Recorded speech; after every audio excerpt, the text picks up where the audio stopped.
Welcome back. I'm Marco Lamano. It's a refrain here on the afternoon edition, but Ringling College alumni have their fingerprints on two recent major video game releases. I spoke with Ringling professor Martin Murphy about the art and new features of these games and watched during the interview as Professor Murphy name drops the football games he helped develop. This is like their 20th game in the series, and it features our boy, Tom Brady, the greatest of all time, and this other guy, Mahomes, whatever. But this is like the 20th game in the series. And you know what? Brady has probably showed up in most of them. If you look here, he looks really great in the latest, greatest version of the game. Man, the graphics look just like you're watching TV sometimes.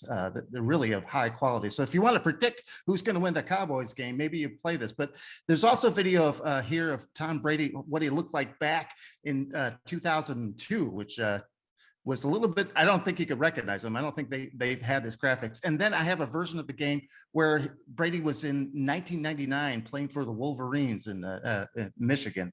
But the latest game has just got amazing details, authenticity to like Patrick Mahomes' hair, the details in the face shields for the helmets, and even the socks. The guys all wear their socks differently, and you can see that type of authentic detail getting figured out.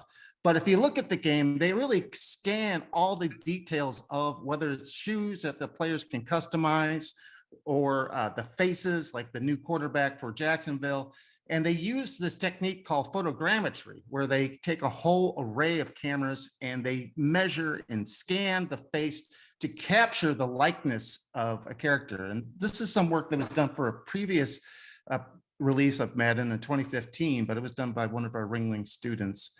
So some of the new features that I love most about the new Madden is the stadium effect, where the crowd can get involved, and if you're playing against the Seahawks, the 12th man gets really loud and causes the routes to get screwed up. And the same with the wind in Chicago, or getting a little less stamina in Denver.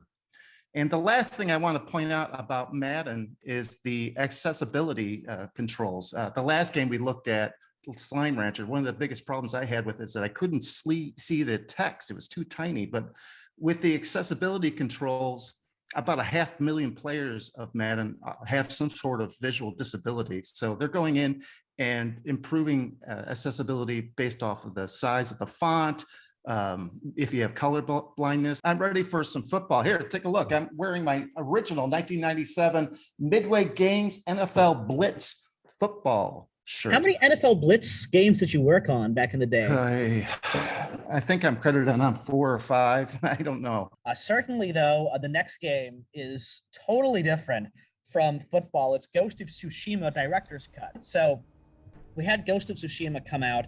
It was a Sony PlayStation game done by Sony's own Sucker Punch studio. And the Director's Cut adds an expansion in every piece of downloadable content that's been available for Ghost of Tsushima. It's in the original game, which is also in this game. You have Jin. This is Jin Sakai. He goes with his uncle to repel a Mongol invasion, but it goes wrong. Samurai are killed. His uncle is captured. Jin Sakai himself is wounded, but he's revived by a thief.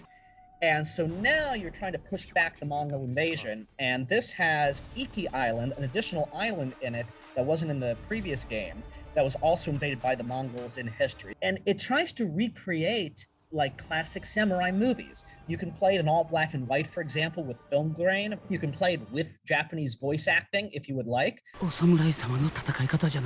love it when these kind of big open world games just give you a sandbox to explore. You can do it in any order you want and really want you to get off the beaten path. And a golden songbird or a fox will encounter you, and you get to follow nature like that to find hidden things that will increase your strength, your resolve. I think this game came out at a perfect time. It features, people love these open world games where they can explore for all the reasons he just described.